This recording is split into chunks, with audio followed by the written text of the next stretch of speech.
All right. Good evening, everybody. I hope you're doing great. I see we have a number of folks online tonight for part two of Esther for our Sunday night Bible study, and I am live. So um, hopefully, we will not have any connection issues. I understand that a few of you guys had some of those issues last week, and I'm not sure. Um, I'm not sure the cause of that. I went back and watched the replay, which I guess you should do that periodically if you're the teacher or the preacher. Watch yourself to pick up on things. And by the way, it's kind of like when you hear your voice on the voicemail recording and you're like, that's not really me, or that's not what I said, or that doesn't sound like, and everybody else says, yes, it is.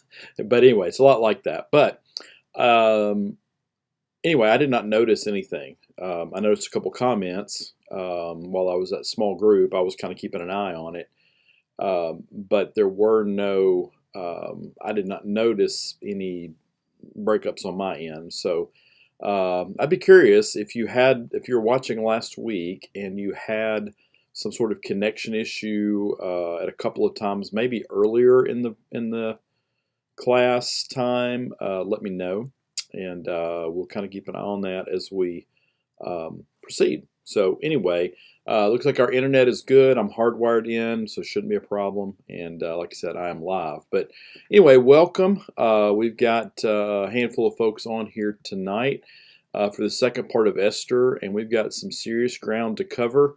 I will not do a super long intro. I'll jump right in because the key to this study is the story. The story of Esther is amazing, and this narrative, um, this narrative, this story of Esther is just amazing. And here's the thing I would challenge us to think about as we're watching this and listening and reading this together. Have you ever asked yourself, how some circumstances could have potentially, how they might have lined up in the way that they did? And in a way, you're knowing that there's really only one possible answer to that question, and that God had to have done something. It could be a job interview, or a meeting someone, or just some sort of blessing that you received where, if you had been in a different situation, you would not, you just missed, you would have just missed it. But this is that kind of story on another level, okay? And so we really just scratched the surface of it last week and set it up. Now we're about to get to the really good stuff. And so we're going to jump right in on this story of Esther. And I see a few folks saying they did have issues last week, so we'll keep an eye on that. All right, so here we go in the story of Esther, and let's begin. Let's begin with a prayer. Father, we thank you for today. Thank you for all of your blessings. May we gain an appreciation of the way you live and work and move among us since the beginning. And Father, help us to see that in the story of Esther. And it's through Jesus we pray. Amen. All right, here we go. Review time, quick review. If you recall, I used a different graph than the normal one, but it's the same type of thing. If you'll look, the Jews, the story of God, is the middle, looks like a roller coaster line, and then the top light blue is kind of some list of empires that affected the north part of the Holy Land, and then the orange is the south part of Israel. When I say the Holy Land, that's what I mean. So, and you can see, kind of get a flow there, that the Jews are in Israel. Jacob's family goes down there. into Egypt. You see the thing, kind of the bottom fall out of there, if you will. They go into Egypt, they become slaves, and they exit. They go back to the Holy Land and Moses and Joshua's leadership, and after the wilderness wanderings. And then you have this period of kings, and the kingdom is divided into two. The little hiccup to the top of the screen, the Jews are taken into exile, the northern kingdom by the Assyrian Empire, and then subsequently the Babylonians knock off the Assyrians and keep those Jews in exile. You'll see that the bottom, where it kind of splits there, the yellow line splits.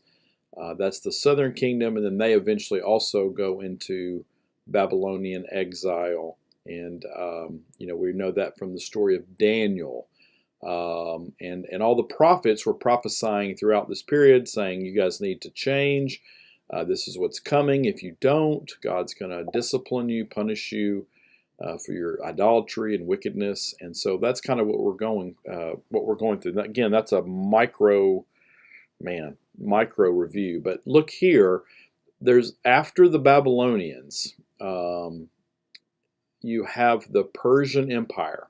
Okay, so the Assyrians are taken over by the Babylonians, who are in turn taken over by the Medes and the Persians. And then not relevant to our story, but then the Greeks, and then the Romans. We know the Romans, that was the time of Jesus. So just kind of giving you a grand scale there of world history, at least as it pertains to Israel. But you have in this Persian Empire the story of Esther. Okay, so we read chapter 1 and 2 last week. And I'll go back and review that. But one of the noteworthy thing was that this narrative did not contain the word God.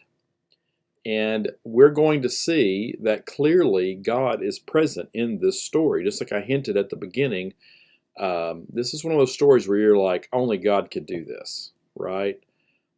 This is not coincidence. This is not luck. This is God moving and being engaged and involved in this situation. Okay, so again, we've just scratched the surface of this story, but let me kind of go back and review chapter 1 and chapter 2. If you'll recall, and I'll be jumping ahead here while we're reviewing this, but King Xerxes in Persia, he was in Susa, had his huge 6-month-long party, decided to bring out his queen at another kind of mini party after the party, an after party, if you will.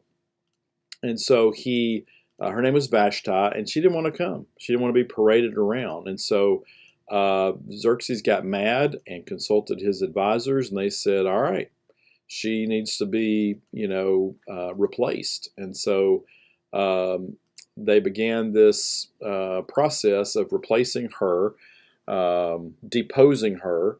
And so after King Xerxes kind of calmed down, he wanted a replacement. That's probably a better way to say it. But so they began this contest, and there was a man named Mordecai, and he had really a cousin.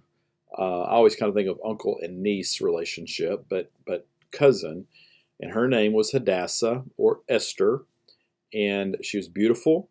And they gathered all of these beautiful young women and did beauty treatments and all these kind of crazy things to get them ready to appear before the king. And if he liked you, then you would become queen. Well, Esther, sure enough, became the queen. Okay, so I mean, that's a great story, right? Well, kind of a rags to riches, if you will. And we see that in the story of Joseph being exiled, not as a people group, but on his own, sent to Egypt and rising to Pharaoh's number 2. We see that in Daniel, when he was, along with the other young men, taken to be trained in Babylon, he kind of rises to the top. Well, here's Esther. Oh yeah, did I mention she was a Jew? A Jewess? And she kept this secret, right? She didn't tell anybody, and Mordecai told her not to. But she becomes the queen. She's just just a girl who'd been orphaned, and Mordecai had taken her in as her family and raised her. And then she kind of ascends to the throne. Okay, so that's kind of the chapter 1 and chapter 2. And again, I would encourage you to read this, but she gains his favor. And let's see.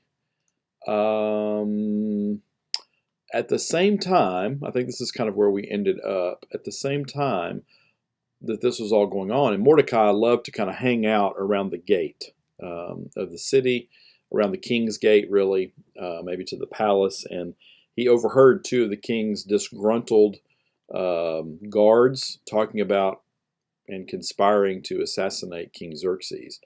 Well, Mordecai goes and tells Esther. Esther tells the king. The guys are found out, and Mordecai saves the day. And so they wrote this down in a book, and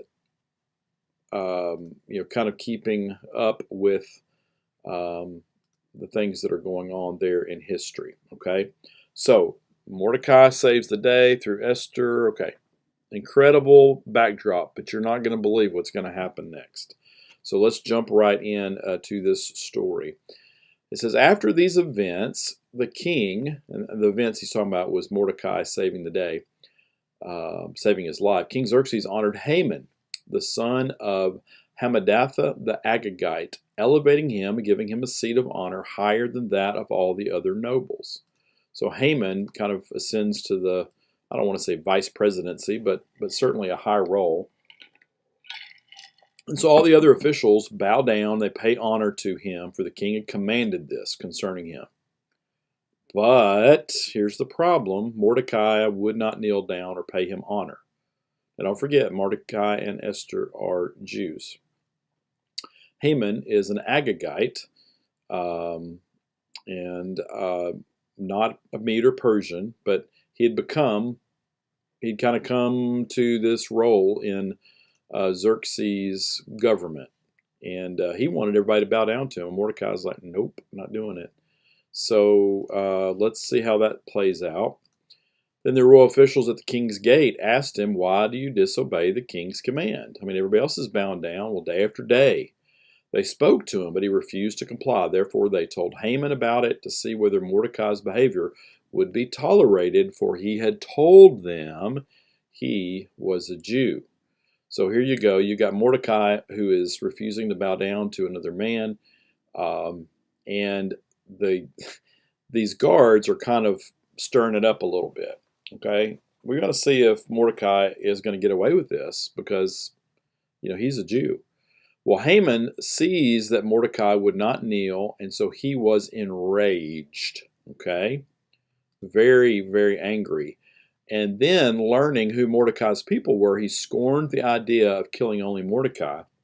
He's going to take it a step further. Instead, Haman looked for a way to destroy all of Mordecai's people, the Jews, throughout the whole kingdom of Xerxes. So Haman wasn't only angry at Mordecai, he was angry at Mordecai's entire race. He was going to exterminate him. Okay? And there was historically some problems between the Agagites, Amalekites, and the Jews anyway. And so it wouldn't be surprising that he hated the Jews, but he was enraged that this stupid poor Jew would not pay attention to him and honor him for what he deserved. And so, I'm going to kill you all. I'll show you. So that's kind of what was going on. So in the 12th year of King Xerxes, in the first month, the month of Nisan, the pure, okay? We're going to come back to that word, the pure, P-U-R, or the pur, that is the lot. So the Hebrew word, or I'm not sure if it's Hebrew or if it's Persian, honestly, but the word is for lot. So they cast this lot in the presence of Haman to select a day and a month. The lot fell on the 12th month, the month of Adar. So they're casting lots to figure out what's the right day, and they come up with a day. And then Haman goes to the king, and he says, King, There's a certain people dispersed among the peoples in all the provinces of your kingdom who keep themselves separate. Their customs are different from those of all other people. They don't obey the king's laws. It's not in the king's best interest to tolerate them. So Haman is doing a sales job on Xerxes about the Jews, and he describes them. They're kind of their own group. They're really different. And so Haman says, if it pleases the king, let a decree be issued to destroy them, and I'll give 10,000 talents of silver to the king's administrators for the royal treasury. So Haman paints this case. These people are a problem, and you know what? I'm going to throw in 10,000 whatevers, talents, and let's just get rid of them, right? And so the king takes his signet ring from his finger and gives it to Haman, son of Hammedatha, the Agagite, the enemy of the Jews. So Haman has become the enemy of the Jews in this story. Whoops, I think I jumped. So keep the money, the king says to Haman, and just do with the people as you please. You know, he's kind of hands off on this whole thing. Just kill them. That's fine. By the way, do you remember Esther's nationality? What is Esther? Mordecai's cousin? She's a Jew. All right, you see the tension where we're headed with this. Haman has decided he hates all Jews, he's going to kill them all. But the king's wife, the queen, is a Jew. Let's see how this plays out. Then on the 13th day of the first month, the royal secretaries were summoned. They wrote out the script of each province, the language, all these orders. They take them to all these places, written in the name of King Xerxes and sealed with his own ring. So kind of the stamp of approval, if you will. Again, I apologize. I'm skimming some of this. This is such a long thing, but I want you to hear it. The dispatches were sent by couriers to all the king's provinces with the order to destroy, kill, and annihilate all the Jews, young, old, women, children, on a single day, the 13th day of the 12th month, the month of Adar, and to plunder their goods. So this date is coming where open season on the Jews.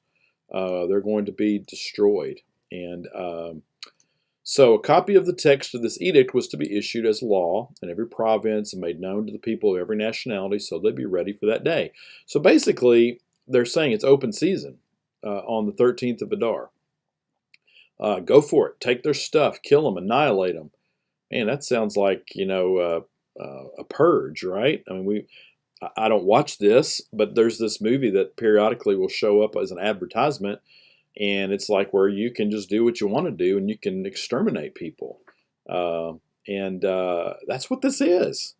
It's basically saying, you know what, we don't like the people from Rhode Island, and they're different than us. And so all the other states just have at it. Again, I have nothing against Rhode Island. I'm just picking this up. Or if we said we don't like the people of, you know, Murfreesboro, and so they're all going to open season. You can do what you want. You can take their houses, their stuff. You can just kill them. Okay, so, and they send this out pre-email days, right? Pre-newspapers. They go and post this thing everywhere saying this is what's going to happen. This is the day and the time. Okay, where's this headed? Everybody's getting ready for hunting. Well, they run around, they do this. The king and Haman sits down to drink, and the city of Susa was bewildered. Okay, the city is like, this has come out of the blue. What's going on here? And behind the scenes, Haman is like having just these great feelings of, man, I am successful. I'm going to get rid of them. Okay, so chapter 4. Mordecai learns of this, tears his clothes, puts on sackcloth and ashes, and went out in the city wailing loudly and bitterly. Now again, this is a sign of repentance and grief and mourning. He is distraught. What do you mean? All of my people are going to be... Remember, they've already been displaced. And they're dispersed. You know, we're going to take these slaves, Jewish slaves, from their homeland. We've taken them from the Babylonians. And we're just going to put some here and there and then let them be slaves. So they're scattered all over this Persian Empire. And... but anyway, that's what's going on. And so here's what happens next. But he went only as far as the king's gate because no one clothed in sackcloth was allowed to enter it. So he couldn't go inside the palace dressed like that. So that's where he's at.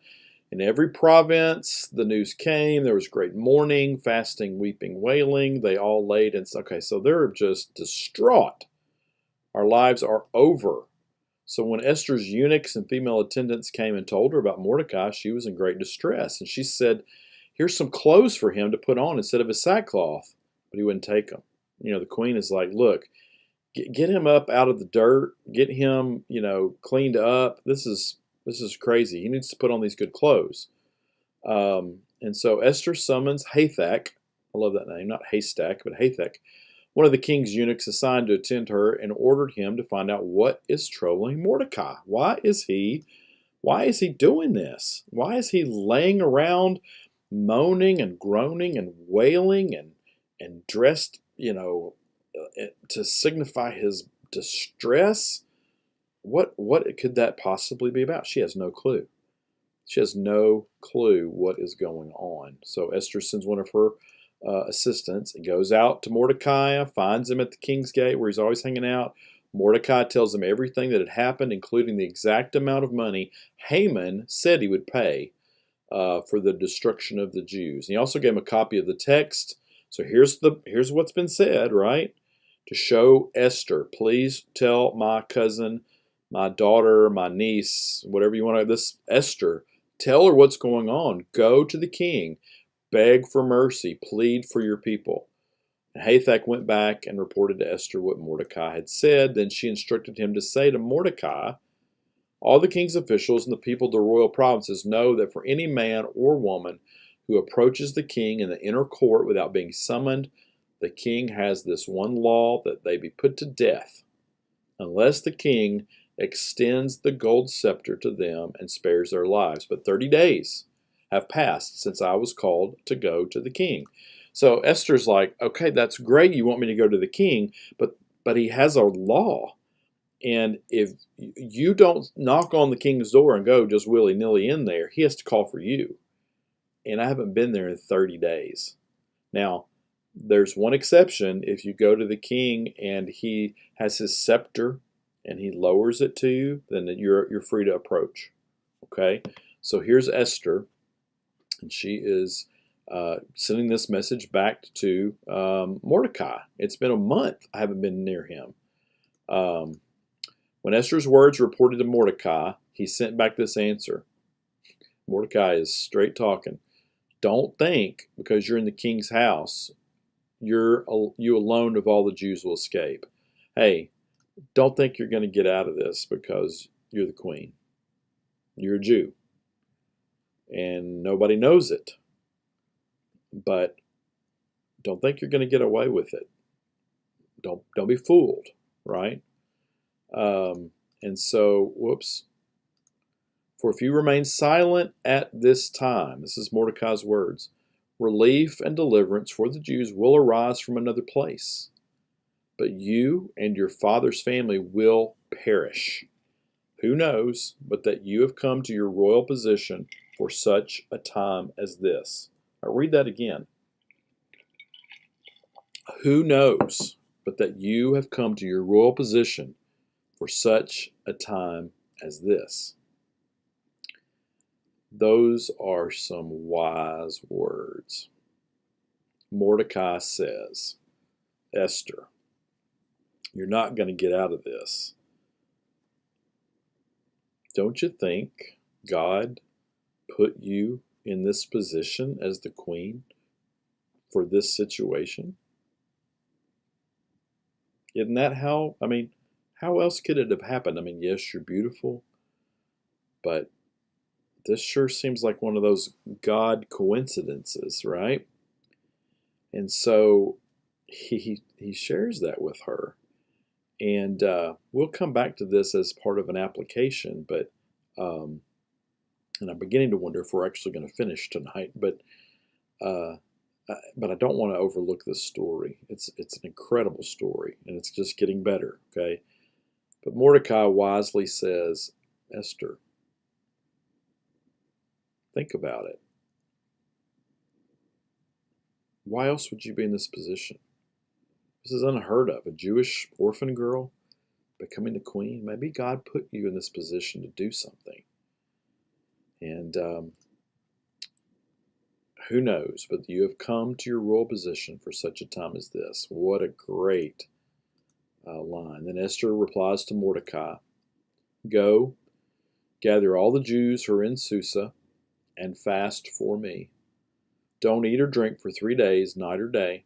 I and my attendants will fast also, as you do. When this is done, I'll go. I'll go to the king, even though it's against the law.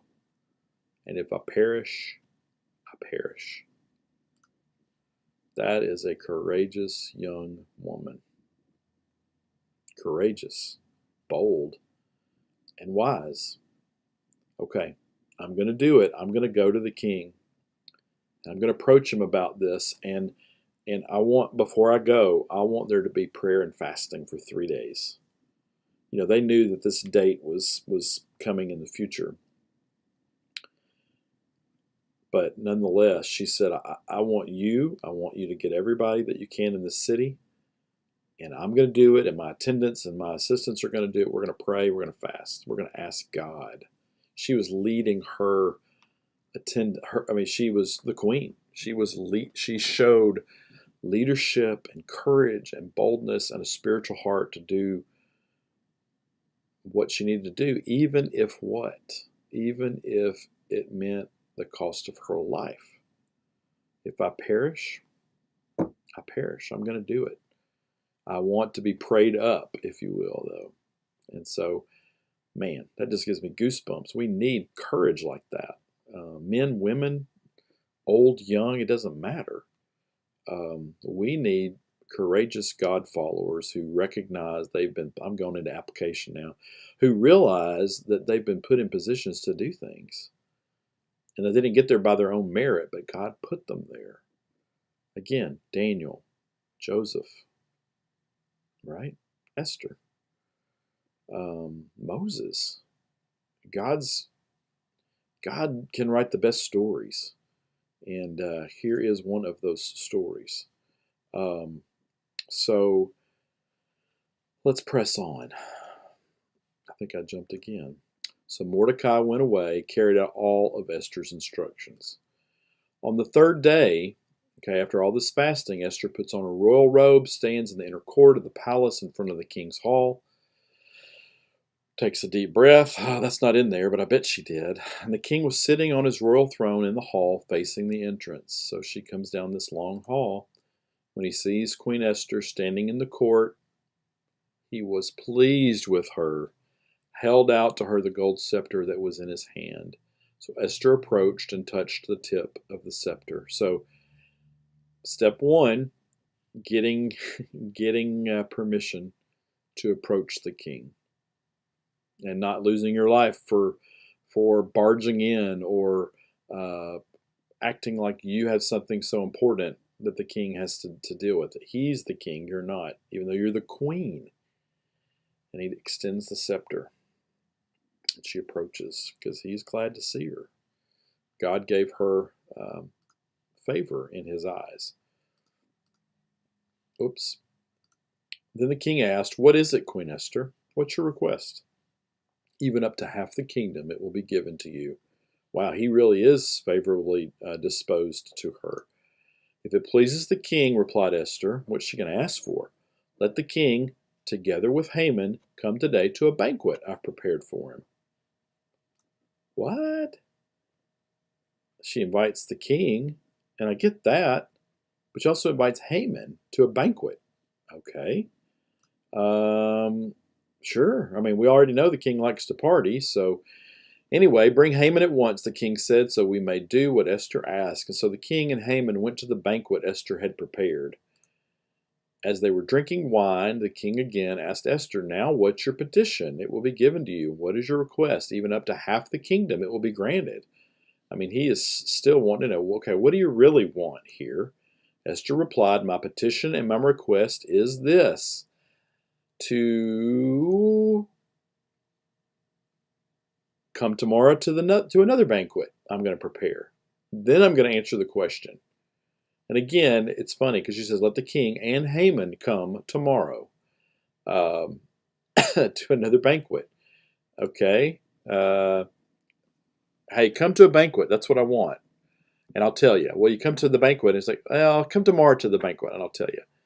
So she's just piquing his interest and winning him over even more so, I think. She knows what she's doing here.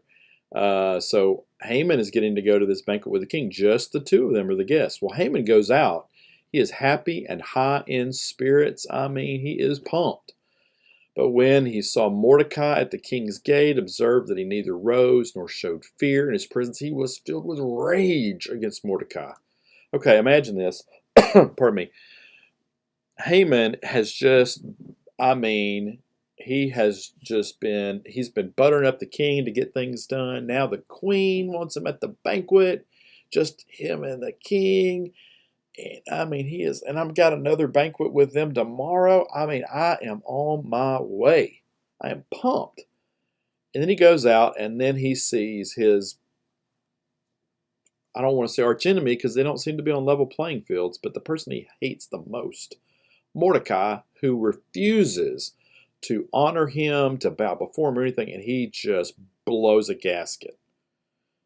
Just absolutely is angered, sees red, whatever you want. I mean, is just enraged again. And he is going, I cannot wait to exterminate these people, right? So, nevertheless, Haman, in a moment of whatever, self-control, restrains himself, goes home. He calls his wife, his friends together, and he's going to brag about this banquet he went to. He boasts about his wealth, his sons, all the ways the king honored him, and how he'd elevated him. I mean, Haman is feeling it, right? He is just pumped about how awesome he is. He's really letting them know, I am deserving of all this. I am the best. The king likes me better than everybody. In fact, he even goes so far to say that's not all. I'm the only person Queen Esther invited to accompany the king to the banquet she gave, and I get to go to another one tomorrow. Wow, Haman, you're living it up. But all this gives me no satisfaction as long as I see that Jew Mordecai sitting at the king's gate. I mean, Mordecai really, really gets under his skin. I mean, he's got all these things he should be excited about, and he lets that one person get to him. It's just not enough, right? It's just not enough. Everybody has to honor him. And Mordecai refuses, and that just ruins the rest of it, right? I can't get any satisfaction. So let's see what the brilliant Haman family comes up with. Well, his wife, Zeresh, all his friends said to him, you know what? Have a pole set up, reaching 50 cubits. That's like 150 feet. And ask the king in the morning to have Mordecai impaled on it. Then you just go to the banquet and have a great time and enjoy yourself. Well,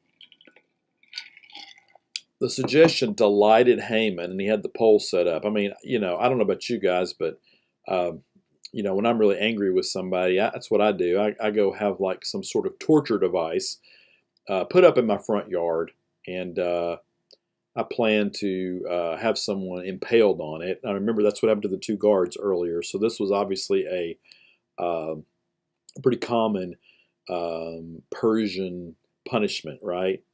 And I'll kind of indicate it's part of the display.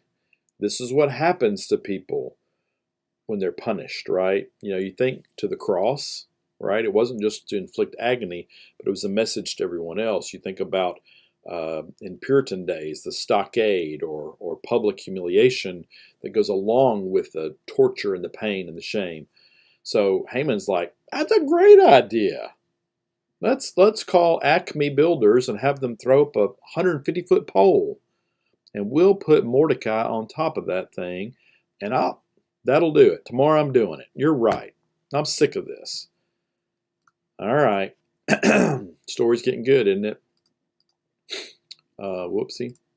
So let's at least do this chapter. Oh, I hate to stop this story, but that night the king couldn't sleep. All right, so let's go back to the king now. What's going on? He couldn't sleep.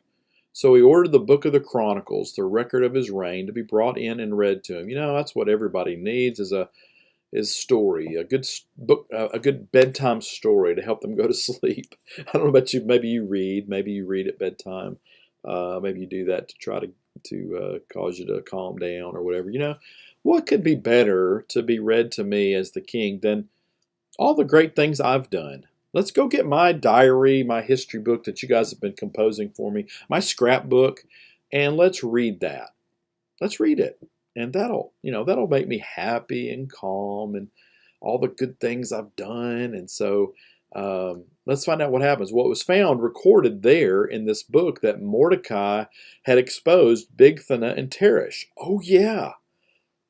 Two of the king's officers who guarded the doorway, who had conspired to assassinate King Xerxes. Okay, this is one of those God coincidences, right? Of all the things that could have been read about in that particular book, someone just went, let's read this spot right here. And they open it up, and what do you know? The story is the story of Mordecai exposing the plot and saving the king's life. Okay? So, let's see what happens. This is those God fingerprints. Well, and he's sitting there as he's being read this. He's going, well, what honor or recognition has Mordecai received for this? I don't remember. And the attendants said, well, nothing. We didn't do anything for him. The king said, well, who is in the court? And now Haman had just entered the outer court. So I'm guessing this was probably, the next day. So he is back. He's just been thinking about what he read and nothing. And he goes, well, who's out there who could do something? Haman just happens to walk in. Again, just happens to be Haman that walks in. Now, what was Haman going to do? He was going to ask the king for what? For Mordecai to be impaled. Okay? So here we go. Haman just enters the outer court of the palace to speak to the king about impaling Mordecai on the pole he had set up for him. Do you see the tension that's about to take place? Well, his attendant said, well, Haman's standing in the court. Bring him in, the king ordered. Oh, yeah, bring in my buddy Haman. He'll be glad to do this. Well, when Haman entered, the king asked him, what should be done for the man the king delights to honor? Well, that's a loaded question. Well, Haman's thinking, well, what do you mean what should be done for them? He's talking about me, right? He's talking about me. What's he going to... Well, let me tell you what I think he should do. Now, Haman thought to himself, who is there that the king would rather honor than me? So he answers the king, well, for the man that the king delights to honor, have them bring a royal robe the king has worn, and a horse the king has ridden, one with a royal crest placed on its head. Then let the robe and horse be entrusted to one of the king's most noble princes. Let them robe the man the king delights to honor, lead him on the horse through the city streets, proclaiming before him, this is what's done for the man the king delights to honor. That's pretty cool, right? Haman is like, I can't wait. This is going to be awesome. This is what I would love to have happen to me. I want one of the king's private special horses, one of his robes, someone like the town crier walking before me, talking about how great I am. This is what the king did for me. He's honoring me. Haman's pretty big ego is involved here, right? And so that's what Haman said. That's what you should do. Well, go at once, the king commanded Haman. Get the robe, the horse, do just as you suggested for Mordecai, the Jew who sits at the king's gate. And don't neglect anything you've recommended. Do it all. Don't forget a thing. Do everything you suggest. That's a great idea, but do it for Mordecai.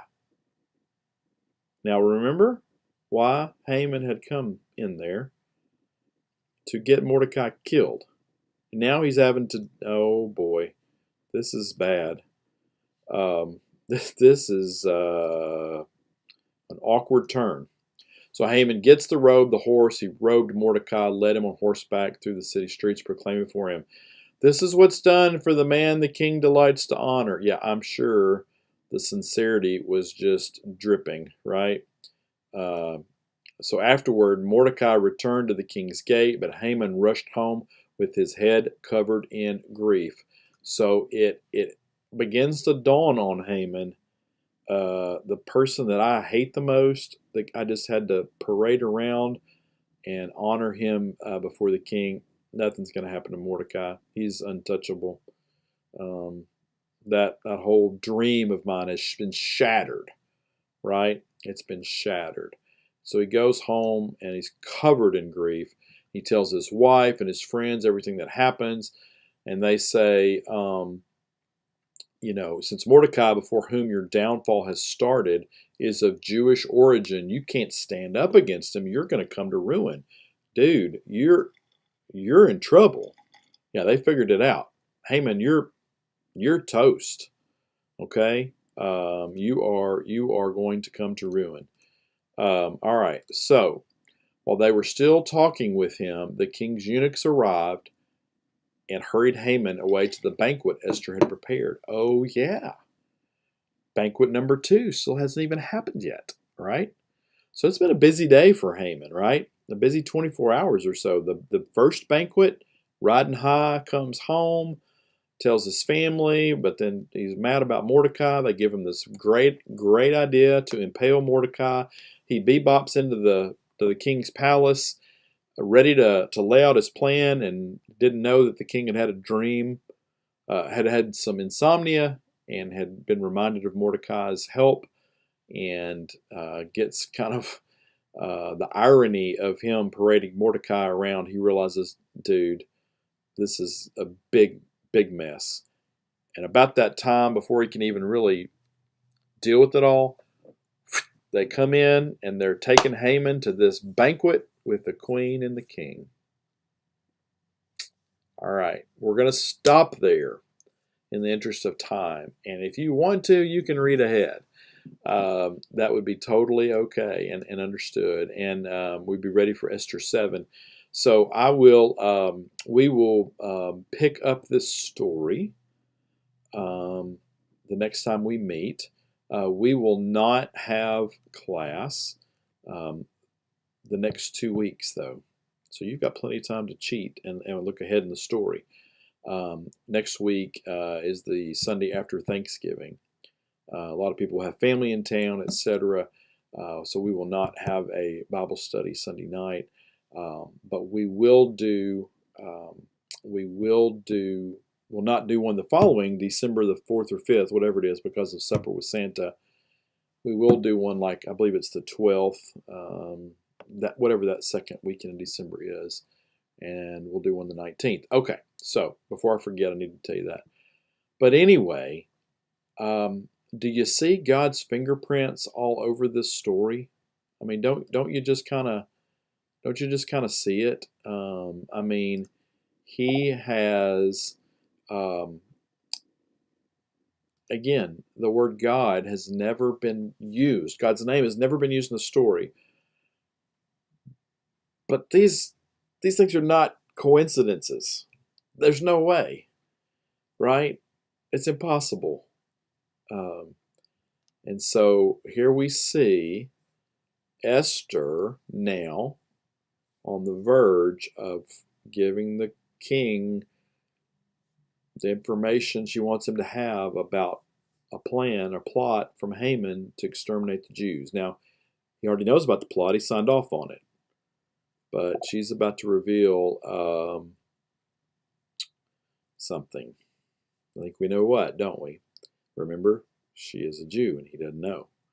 So anyway, I love this story. If you can't tell, I get excited. I get more excited as it further along it goes, because I love God's stories, and this is definitely that. So quick application, I kind of launched into it already, but maybe we're all in a story. Maybe we're not aware of our role in it. Maybe we're not aware of what we're supposed to be doing, or the opportunities, or the challenges, or what else is going on, right? But maybe God's put each of us in position to do something for His glory, and we just need to be reminded, like Mordecai reminded Esther, look, you're in this position for a reason, whatever it is, with whoever it is, and I love that.